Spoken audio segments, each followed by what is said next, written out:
नमस्ते साथियों। हमारी लड़ाई या संघर्ष तो केवल इस बात से है कि आपने हम लोगों की अस्मिता, इज्जत, आबरू को जो सदियों से अपने पांव के तले कुचल रखा है, उसे पुनर्स्थापित करने के लिए आपके इर्द गिर्द जहां कहीं भी चर्चा में डॉक्टर बी आर अम्बेडकर का नाम आता है, तो तमाम इसके प्रति जागरूक लोगों के दिलो दिमाग में एक बात आ ही जाती है। वो है बाबा साहब अम्बेडकर के 3 सूत्र: शिक्षित बनो, संगठित हो, संघर्ष करो। शिक्षित बनने का मतलब उन तमाम प्रकार के शिक्षा एवं जानकारियों से है जो जानकारियां उनको जीवन में मान, सम्मान और स्वाभिमान से जीने के लिए काम आती है। दूसरा, संगठित होने का मतलब हुआ कि आप या आपके इर्द गिर्द के तमाम लोगों को जीवन में किसी भी प्रकार के संकट या तकलीफें आती है तो उस वक्त सारे लोग एक साथ एक पैर पर उसको मदद के लिए खड़े हो। उनके जीवन काल में मनुष्य तो थे, पर मनुष्य होने का उनको एहसास ही नहीं था। वह कौन था? अछूत वर्ग। आप लोगों को एकजुट होना होगा, संगठित होना होगा, तभी आप मानव जीवन में मानव होने का आप एहसास कर पाएंगे। हम समझते हैं आज के डेट में लोगों के दिलो दिमाग में वो बात हो भी सकती है, लेकिन ज्यादातर लोगों को संघर्ष का और बाबा साहब के संघर्ष का सही मायने नहीं पता। संघर्ष का सीधा अर्थ है अपनी प्रगति करना, अपनी उन्नति के लिए प्रयास करना, अपनी उन्नति में जो बाधाएं आए या जो तत्व बाधक बने उन्हें समाप्त करने के कार्य करना ही संघर्ष है। मानवीय एहसास और पहचान दिलाना मेरा पहला कर्तव्य होता है। ईश्वरों, हमारी आपसे या किसी से इस बात की लड़ाई या संघर्ष नहीं है कि हम आपका धन प्राप्त करके धनवान बने या शक्तिशाली बनकर आपसे झगड़ा करें। आपको ये वीडियो अगर अच्छा लगता है तो आप इसे ज्यादा से ज्यादा ग्रुपों में शेयर करें। वीडियो दिमाग में आ रही बातों को कमेंट करके मेरे पास अवश्य भेजें। आपके इस कमेंट को मैं आदर करते हुए बेहतर करने का प्रयास करूंगा। बाबा साहब अपने जीवन काल में अछूत वर्ग में आने वाले तमाम जाति के लोगों की जो दशा और दुर्दशा को देखकर उनको मन द्रवित हो उठा और उसके लिए उन्होंने यह फर्म ले लिए थे कि आप लोगों के अगर जीते जी इज्जत, प्रतिष्ठा और सम्मान का जिंदगी नहीं दे सका तो मैं खुद को समाप्त कर लूंगा। मेरा यहाँ तक लाया हुआ कार्मा को आगे नहीं बढ़ा सके तो हरगिज पीछे मत जाने देना। एससी, एसटी और वंचित कम्युनिटी के तमाम लोग जो बाबा साहब को भूल गए हैं, उन्हें लगता है उन्हें कोई ईश्वर ने ये सम्मान, इज्जत और प्रतिष्ठा का जिंदगी प्रदान किया है, वो उनकी बहुत बड़ी भूल है। अभी भी उन्हें संभल जाने की जरूरत है और अपने ऊपर जो बाबा साहब के द्वारा दिए गए कार्य का भार है उसको ईमानदारी से निभाने की जरूरत है।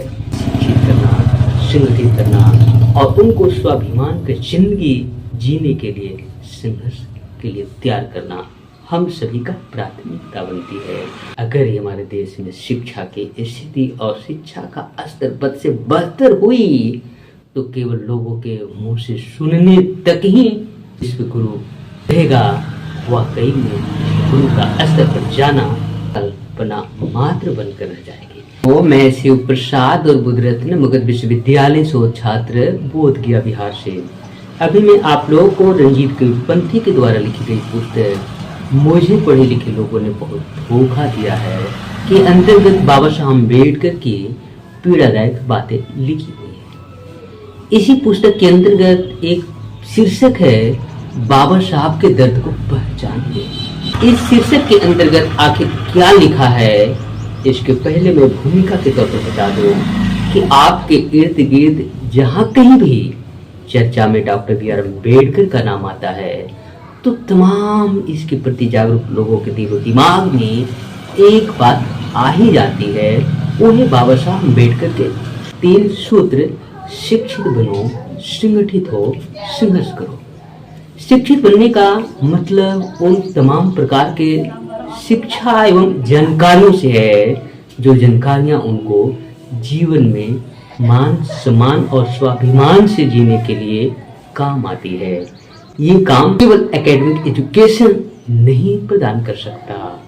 दूसरा, संगठित होने का मतलब हुआ कि आप या आपके इर्द गिर्द के तमाम लोगों को जीवन में किसी भी प्रकार के संकट या तकलीफें आती है तो उस वक्त सारे लोग एक साथ एक पैर पर उसको मदद के लिए खड़े हो, ऐसे संगठन की बात करते हैं। इसी संदर्भ में बाबा साहब कहते हैं आप संगठित हो। उनके जीवन काल में मनुष्य तो थे पर मनुष्य होने का उनको एहसास ही नहीं था। वह कौन था?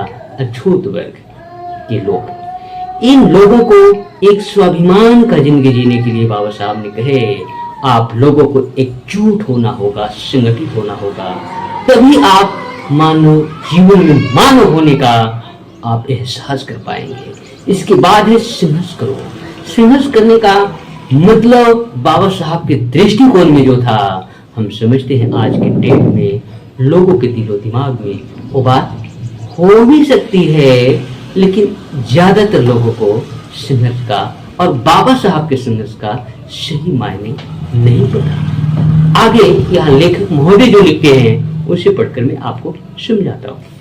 समाज की उन्नति के लिए बाबा साहब के द्वारा दिया गया तीसरा सूत्र संघर्ष करो। संघर्ष करने का अर्थ यह नहीं है कि स्वर्ण से या अपने से विरोध रखने वाले लोगों से लड़ाई झगड़ा करना। संघर्ष का सीधा अर्थ है अपनी प्रगति करना, अपनी उन्नति के लिए प्रयास करना, अपनी उन्नति में जो बाधाएं आए या जो तत्व बाधक बने उन्हें समाप्त करने के कार्य करना ही संघर्ष है। इस संबंध में बाबा साहब ने बहुत ही स्पष्ट शब्दों में कहे हैं, ours is a battle not for wealth और not for power, it is a battle for freedom, it is a battle for the reclamation of human personality.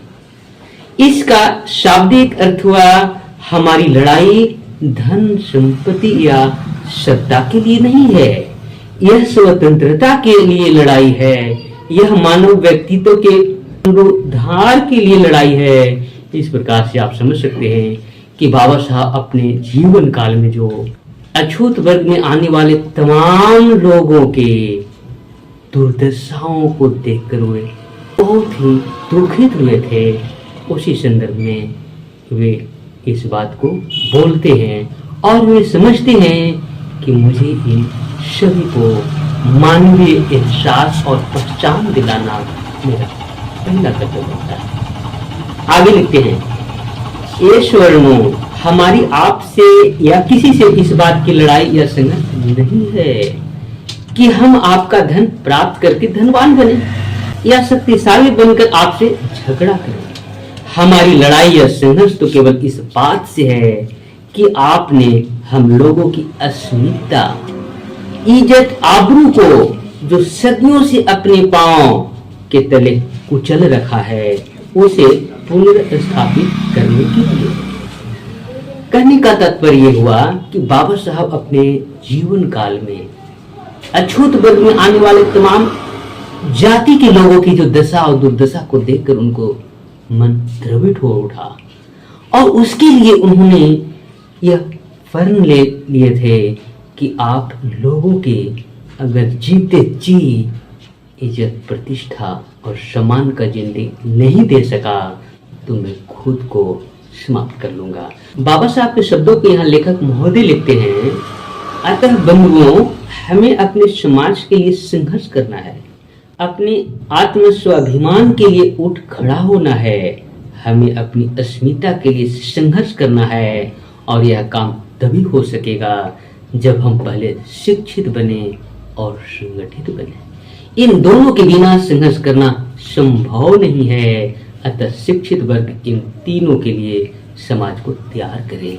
और इसी संदर्भ में बाबा साहब ने पढ़े लिखे और तमाम सक्षम लोगों के कंधों पर एक जिम्मेवारी सौंप गए कि मेरा यहाँ तक लाया हुआ कार्मा को आगे नहीं बढ़ा सके तो हरगिज पीछे मत जाने देना। इस प्रकार से बाबा साहब ने समाज को आगे ले जाने के लिए अपने जीवन काल में अपने पुत्र की भी मृत्यु का परवाह नहीं किए और हम सबको यहाँ और ये स्थिति पर रखे हैं। और आज मैं वर्तमान परिप्रेक्ष्य में कहना चाहता हूँ कि SC ST और वंचित कम्युनिटी के तमाम लोग जो बाबा साहब को भूल गए हैं, उन्हें लगता है उन्हें कोई ईश्वर ने ये सम्मान, इज्जत और प्रतिष्ठा का जिंदगी प्रदान किया है, वो उनकी बहुत बड़ी भूल है। अभी भी उन्हें संभल जाने की जरूरत है और अपने ऊपर जो बाबा साहब के द्वारा दिए गए कार्य का भार है उसको ईमानदारी से निभाने की जरूरत है। इसलिए शिक्षित करना, संगठित करना और उनको स्वाभिमान की जिंदगी जीने के लिए संघर्ष के लिए तैयार करना हम सभी का प्राथमिकता बनती है। और इस कार्य को अगर सही से शुरू किया गया तो हम समझते हैं हमारा देश पुनः विश्व में विश्व गुरु के नाम से जाना जाएगा। अगर ये हमारे देश में शिक्षा की स्थिति और शिक्षा का स्तर बद से बदतर हुई तो केवल लोगों के मुंह से सुनने तक ही विश्व गुरु रहेगा। वाकई में गुरु का स्तर पर जाना कल्पना मात्र बनकर रह जाएगी। इसी के साथ आप तमाम लोगों को मेरी ओर से बहुत बहुत धन्यवाद, साधुवाद। आपको ये वीडियो अगर अच्छा लगता है तो आप इसे ज़्यादा से ज़्यादा ग्रुपों में शेयर करें। जो दिमाग में आ रही बातों को कमेंट करके मेरे पास अवश्य भेजें। आपके इस कमेंट को मैं आदर करते हुए बेहतर करने का प्रयास करूंगा।